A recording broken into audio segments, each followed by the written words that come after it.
modern marketing in a way closer to like 1950s kind of billboard style advertising for B2B SaaS, because B2B technology is not an impulse buy. Personally, I don't think that exists in B2B. Our Google account rep recently gave us some data that said on average in B2B it takes 90 touch points for a conversion. We moved to a blended CAC model, and the advantage of that is rather than looking at Google search versus Facebook as an example, we're looking at total media spend and total growth. All of these things are contributing, maybe even subliminally, to eventual conversion. The first is the 95-5 rule, which most people will be familiar with that in B2B, but basically it's stating that 95% of your market, they're not actively shopping for a solution. Hi, Ryan. Thanks for joining me again. How have you been? Been okay? Yeah, I'm good, Dan. Thanks. How are you? Yeah, good.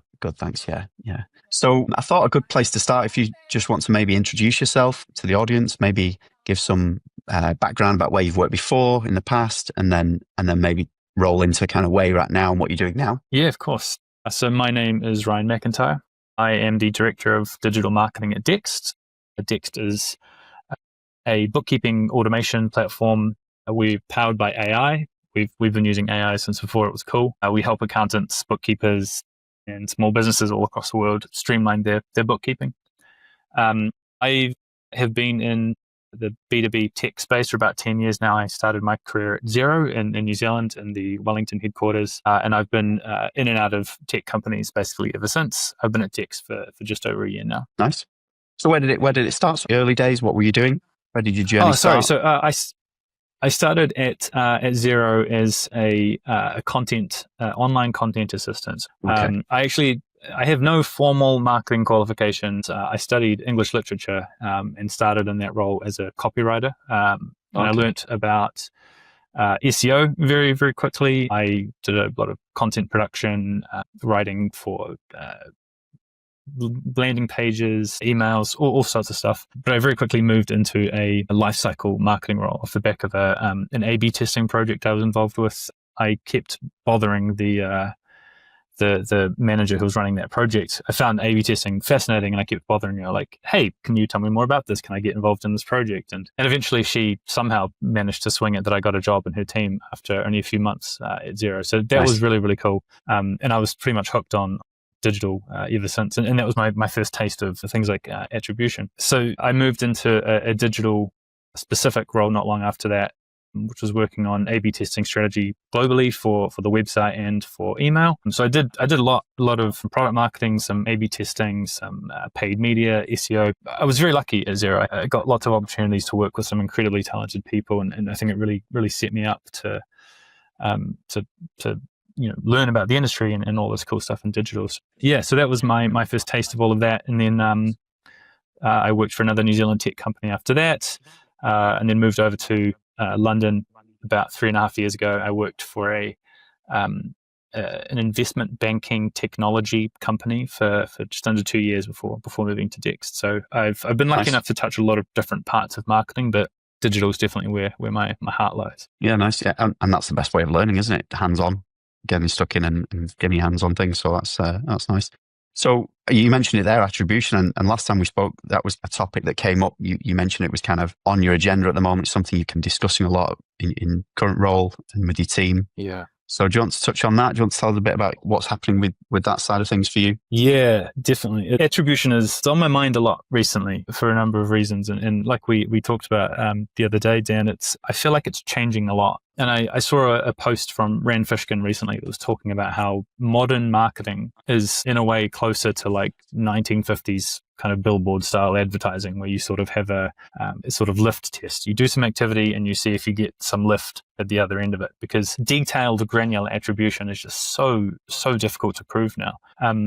I think there's a couple of reasons. I think firstly, data is obviously an issue, making sure your data is accurate. It depends on what attribution methodology you're using. Do you use first touch? Do you use last touch? Do you use linear or U-shaped or W-shaped or whatever it happens to be? If you look at Google ads from a last touch perspective, for instance, probably going to look pretty good. But in essence, that's the equivalent of standing outside a movie theater holding movie tickets when someone's already come to see the movie. And all you're doing is giving them the bit at the end. If you look at, a kind of brand awareness Facebook ad through last touch, well, that's going to look terrible for B2B SaaS, because B2B technology is not an impulse buy. maybe that will work as an attribution methodology for like t-shirts or a lava lamp or something that someone will impulse buy and spend 20 quid on. But when you're looking to spend thousands of pounds and you've got a complex setup process and you have salespeople involved, comparing a Facebook ad with a Google search ad, they're going to look completely different, and the ROIs are going to look completely different. And so some of the conversations I've had over the last year is, well, the ROI of Google search looks so much better than paid social. Why don't we put all of that money into Google search? And then you hurt your brand awareness, so the demand dries up. I also think... And you're not sure at that point, sorry to interrupt, but you're not sure at that point what impact that other FB ads or whatever other ads on the brand side, what impact they had on yeah, completely right, exactly. And so I think that's part of the challenge is attribution methodology and data. But I think another part of it is like there's plenty of really sophisticated attribution technologies out there. We use Dream Data as an example, but I think a lot of marketing attribution technology companies are trying to sell a product, right? So they need to convince their audience that there's a problem, and then they need to convince the audience that they have a solution to that problem, and then they sell a product. So there's probably a lot of marketers that have bought into attribution technology thinking it's going to solve a problem, and it probably doesn't always, I think. And like I said, we do use this stuff, but I think it's a bit more, I think the problem is more complex. The first thing, data, but the second thing that's on my mind a lot, and the main reason I think it's so hard, is expectation. So we track on a first touch basis, which is obviously not perfect, but every methodology has its limitations. And we're sort of looking over time at paid search as an example, Google search. Like, yeah, it performs pretty well, and we can see the trials, we can see new logos, we can see MRR looks good.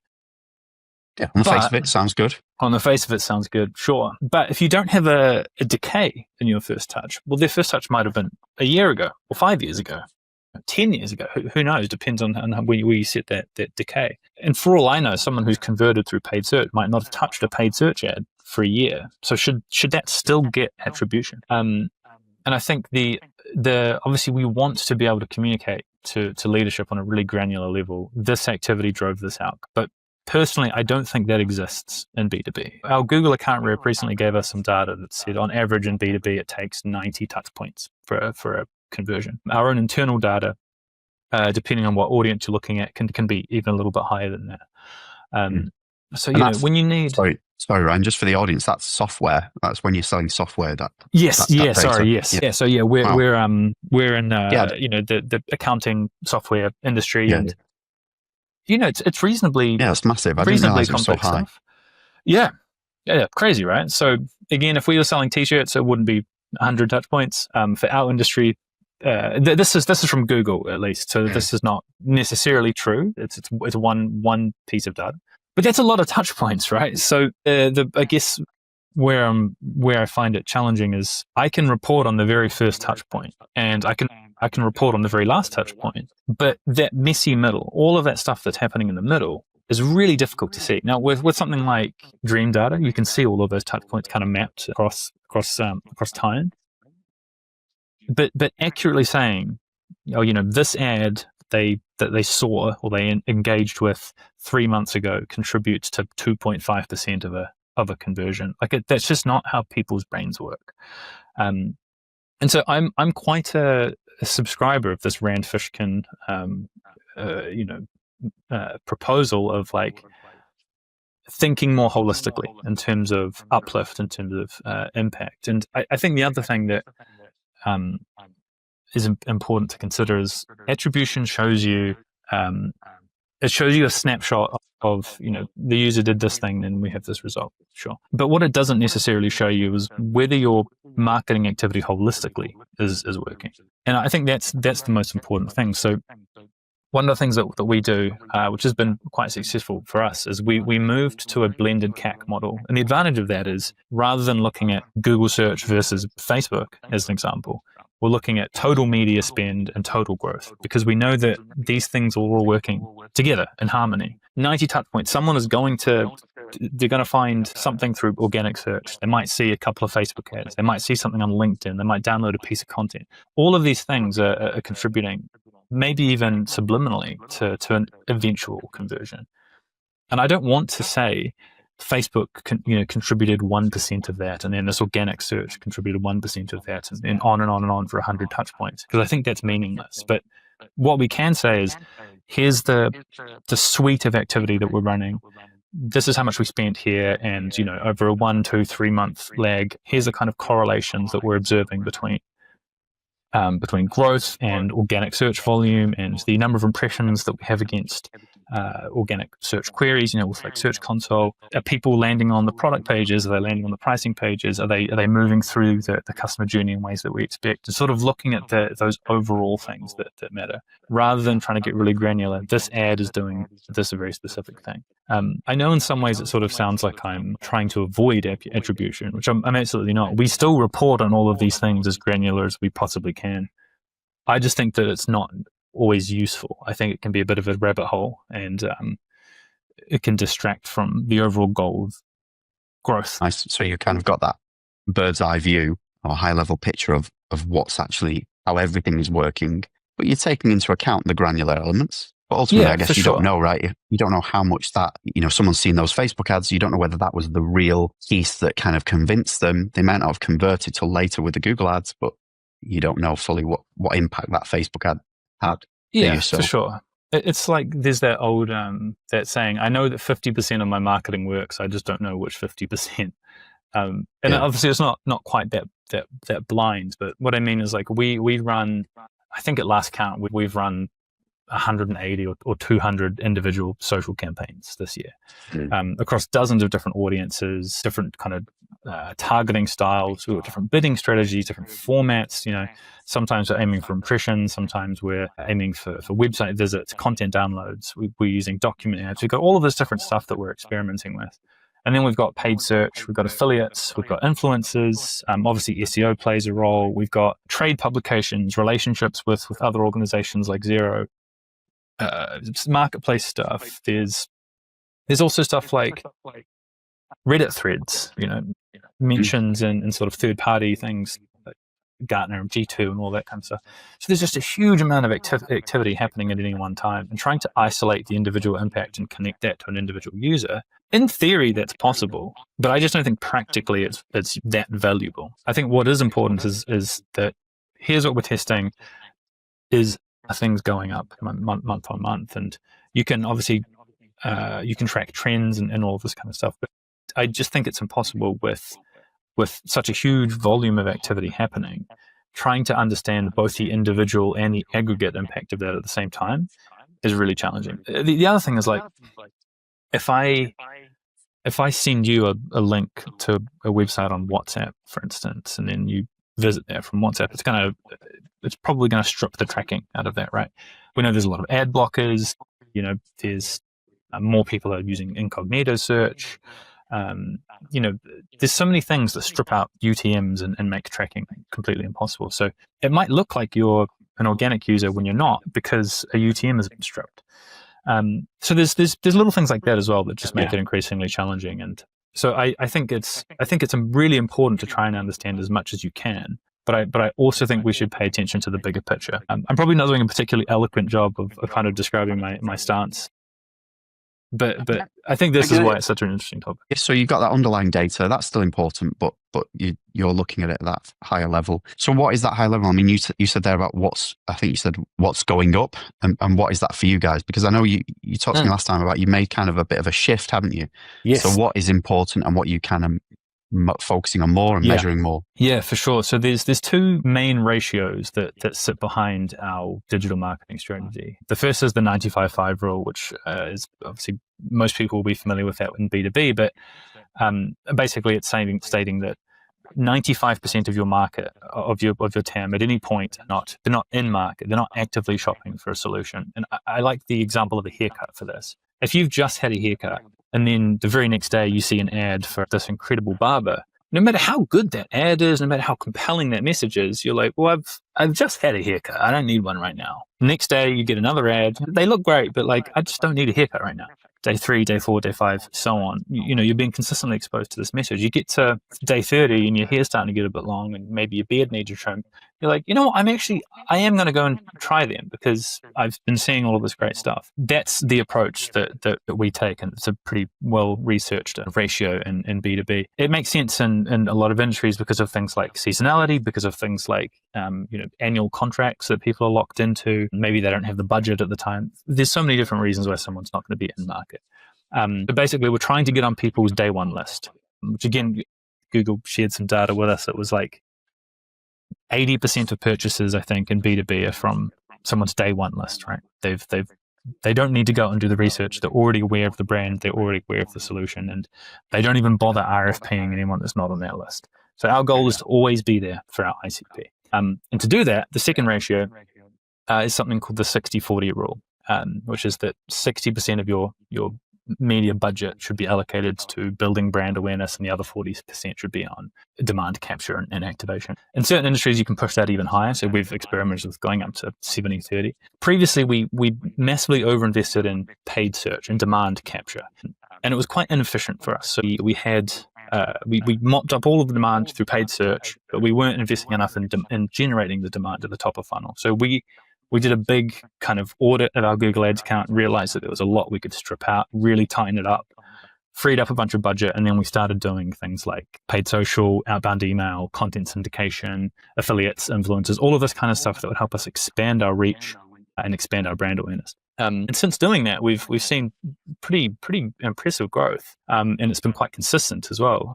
So for the last almost 12 months, the growth has been climbing quite steadily. So that's where we've been investing. And in terms of measuring the success of that, because obviously more brand awareness is a slightly tricky thing to measure.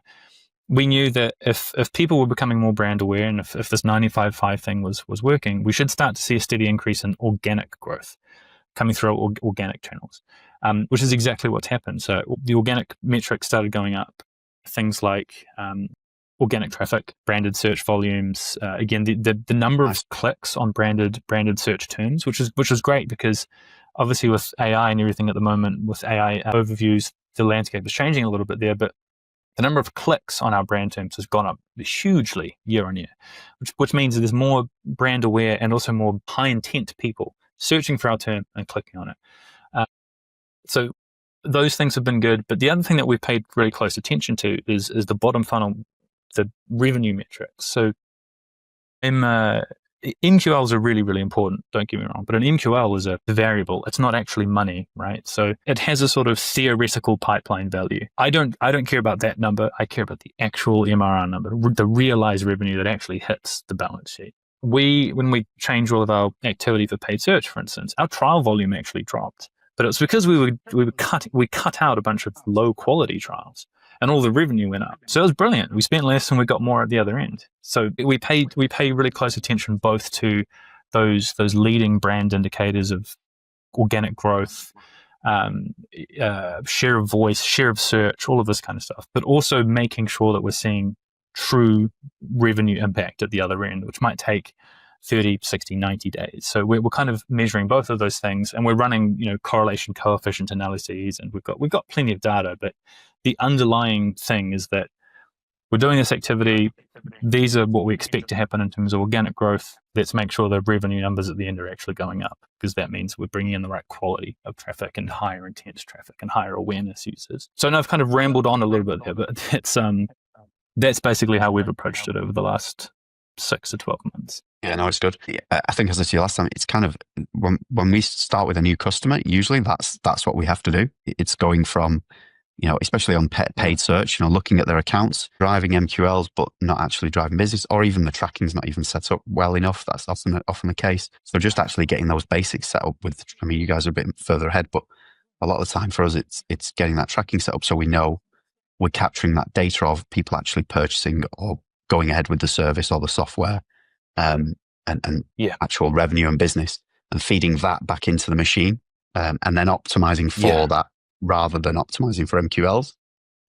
Actually optimize for ideally revenue, but SQLs and further down that funnel. Yeah, exactly. Yeah. Yeah, nice. Yeah. And we pay very close attention to conversion rates at every stage of the funnel for all the regions we operate in. So as an example, we had our marketing accepted lead metric to marketing qualified lead. What's that conversion rate? And if that goes up or down 1 month, we try and diagnose it. And so one of the things that we saw last year, as an example, was we ran some performance max experiments, and we saw a really, really big jump in trials, and we saw a drop in qualified traffic, and we didn't see an increase in revenues. We realized that the quality of stuff coming through performance max just wasn't good. So we very, very quickly turned that off. But if we were just looking at the leading indicators without paying pretty close attention to where the funnel was leaky, we could have left that on and just been sort of burning cash. But luckily we do pay very close attention to this all the time, and we diagnose it. So yeah, we coming back to attribution, we absolutely pay very, very close attention, and we have a lot of granular detail on all of this kind of stuff. I just think generally as a concept, marketers we probably rightly or wrongly focus on attribution and the granular detail of it, maybe more than we need to. It's interesting when when we first spoke and you touched on some of these points with me, I guess my initial thinking was you've shifted away more towards brand, but actually you were focusing on the commercial side and the kind of performance side there, and you've kind of just tightened that up. Really, it's not that you've moved away from that. You've just balanced out more onto the brand, the wasted spend, if you like, on the performance side. You've shifted more to that brand approach and tightened up. That's actually more what you've done, isn't it? So I kind of listened to that. Yeah. No, it's a really good question, actually. I was talking about this with a friend not too long ago, that brand, I don't think there's as clear a distinction between brand and performance as maybe some people do. I think brand should still be revenue driving activity. And again, going back to that 95/5 thing, another way to think that I like to think about brand is, I'm sure Tesla has a really good performance marketing team. I'm sure their marketing team is brilliant, experienced, knowledgeable. But sure enough, if Elon Musk says something stupid on social media, Tesla sales fall off. That's kind of a microcosm of what we're talking about, right? Like, brand does have a commercial impact. And obviously it's a different industry, and it's not always going to be felt as immediately or as dramatically as that. But how people feel about your product and how aware they are of you and what you stand for can absolutely have a commercial impact. So what we've been trying to do is make sure that if we are investing in brand, we're not just throwing money at it and crossing our fingers. We're scientifically investing in something that we think is going to have a tangible commercial outcome. And back to the attribution point, proving that is not entirely scientific all of the time. Sometimes you sort of have to make some leaps of faith, but I absolutely believe that investing in brand is good for commercial outcomes. I don't think it's something that you do separate to performance and growth activity. Yeah, and the more you can have it working together, the better. Yeah, okay. Yeah, completely. Yeah. And what about, Nike's a good example as well, actually. Like, Nike doesn't really sell shoes, right? They sell this sort of like dream of being athletic. It's that like, people don't want to buy a 1/4-inch drill bit, they buy a 1/4-inch hole. It's that. Yeah, exactly. Yeah. So you touched on it there, but how does that then roll into kind of sales and both the marketing and the sales? And then you've got other stakeholders, right? You talked about how you show, not having the attribution there, but how you show the results. How has that worked with your different stakeholders, whether it be management or sales? How have you kind of managed that? Yeah, that's a good question. I think it comes down to communication ultimately. So when I started, one of the first things I did, which was a bit bold, I guess, is we stripped out 90% of our Google search investment. I think I did this in my first 2 weeks or something. We did a big audit. We realized that we were generating a lot of trials, but we could map back how many keywords that we were bidding on had generated actual revenue. And I said, well, let's just bid on those ones. But we don't care about trials. A trial is not worth anything. A pound is worth a pound. A trial is not. So we just did that. And that worked really, really well. But I said to the team, like, look, to senior management, I said to CMO, my boss, who's brilliantly talented marketer, I said, look, we're going to lose trial volume. And she immediately got it. And she's like, that's fine. We want revenue, we want growth, we want new logos. Trials are kind of a make-believe number, right? So she bought into that straight away. And then we kind of jointly communicated that to sales and to other stakeholders. But the story was always, we're doing this to improve commercial outcomes. So Yes, we know that we need to track this kind of top of funnel trial metric, or this indicative trial metric. That's not actually worth money. Don't worry if that number goes down, because we promised this number will go up, and it did. And then we went even further, and we started stripping out other bits of Google search, and we sort of kept optimizing it until we optimized it to within an inch of its life. But the same thing with like MQLs is we track, and again, the limitation is it's first touch. We can look at last touch, whatever. We always have to pick some attribution model, but channel by channel, we can see each month for each region, how many MQLs and MALs and SQLs and logos and everything we have for paid search, organic search, events, whatever it happens to be. So similarly, we can say like we get a great, really, really healthy volume of MQLs from this type of channel, but we notice that they actually don't convert as well as this other type of channel. So we're gonna actually shift budget over here and then see what happens month by month. And so it's kind of the way that we've communicated is saying like, look, we have a hypothesis. Here's what we expect is going to happen. We're going to run this as a test. If it does work, fantastic. If it doesn't, we'll undo it. And so it's we don't have a crystal ball. Not everything works out, but as long as we prepare the sales team for what to expect, everyone's okay with it. So if we say, look, we think MQL volumes are going to drop this coming month. Here's why. Here's the activity that we're going to do. Are you happy with us running this test? And they say, yeah, that sounds great. That's fine. And then sure enough, the quality doesn't drop, and all that we've lost is the kind of tire kickers, leads that we're never going to convert, or that we shouldn't have even had in the funnel in the first place. So yeah, it's really just communicating that. It's like that. Reminds me of that Joker quote in the Batman movie. It's like, as long as you tell people what's going to happen, no one panics. It's when people aren't aware that people freak out. Yeah, I think that's important, isn't it? Yeah, making them aware of what's going to happen. I mean, good in one sense, you speak in their language, I suppose, telling them what they're going to get, which is more of what they want. But yeah, that panic, I can imagine. Certainly on the sales side, if there aren't the calls, there aren't the people to speak to, there aren't the trials, there aren't the the opportunities to speak to. I can imagine, management and sales can get a bit worried, can't they? So yeah, making them aware. For sure. Don't panic. It's going to happen, but yeah, completely. I think it's also important that you talk. We talk with our sales team all the time. Yeah, nice. I'm in a central role, but we have regional directors that work incredibly closely with the regional GMs and the sales teams. And on a almost daily basis, we're getting feedback on leads. How did that conversation go? What kind of objections were there? What competitors did they mention? Did they talk about price? Did they talk about features? Sort of what's going on? And so we can monitor, almost in real time, the quality of leads that are coming through. We get qualitative feedback as well as quant feedback. Yeah. So that's a really crucial part of it. I wouldn't do this and then just kind of hope for the best. But we have an incredibly talented MOPS team that's tracking all of the core metrics, and the sales team feedback to us directly. So that I think is the most important part, is making sure you have that communication. Yeah. Critical, yeah, having that feedback, that loop in place. I mean, I mentioned before about tracking. Some customers, when they come to us, there isn't that tracking, or they don't even have that, like you said, that communication to know when they're converting into business. And if you just don't have that feedback loop, yeah, it's pointless. The changes you make, you're just guessing and hoping, aren't you?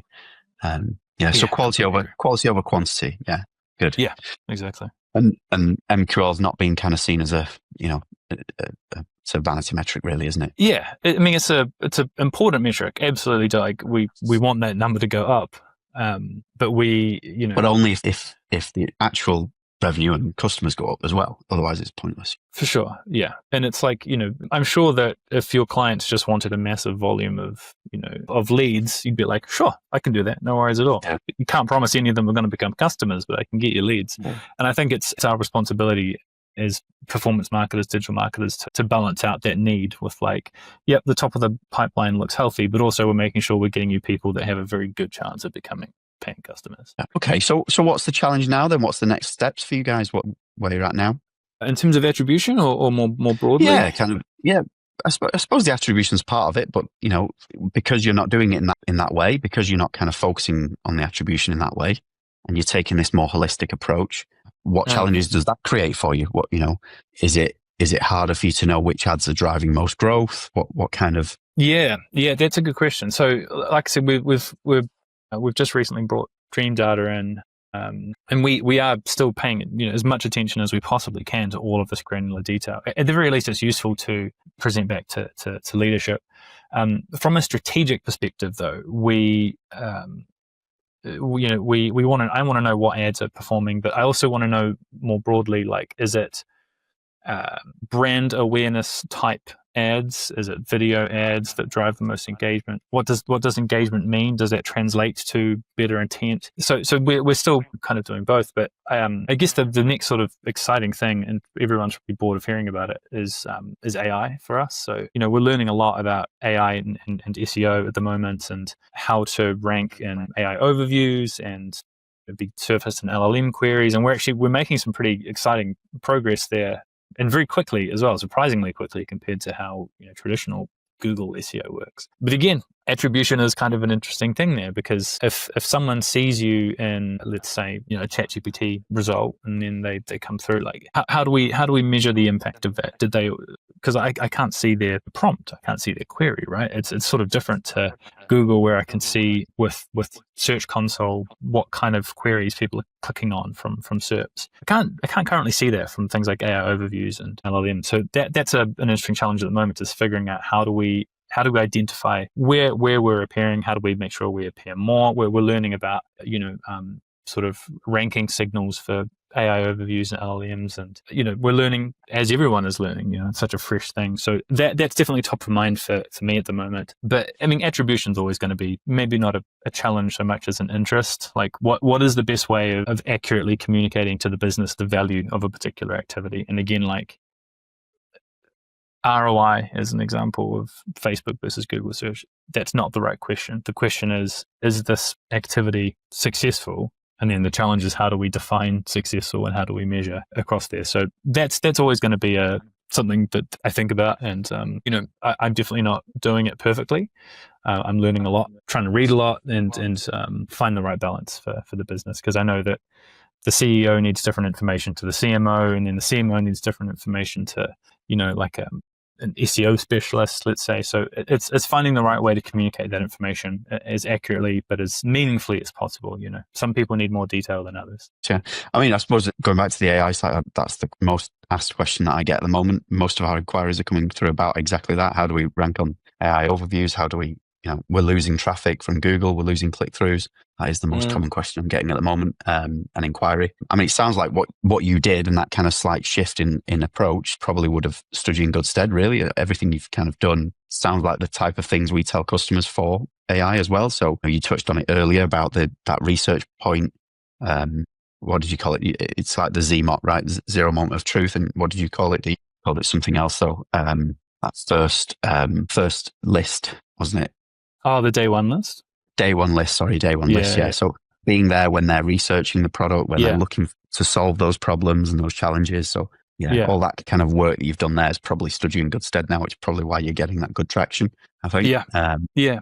The nature of brand discovery is quite interesting. It's a bit different to how it used to be, right? And again, some data from Google that they shared with us is saying, like, in our industry at least, something like 60 to 80% of clicks are branded. And that's increasing every year, right? So in the same way that you might be more likely to search for Nike than you would for running shoes, that's sort of happening. We're observing that in the B2B space. And the AI overviews are eating up a lot of informational queries and non-brand queries. We've invested so much in brand that the clicks that we're getting from SERPs are actually increasing year on year. They're actually going up. They're not going down.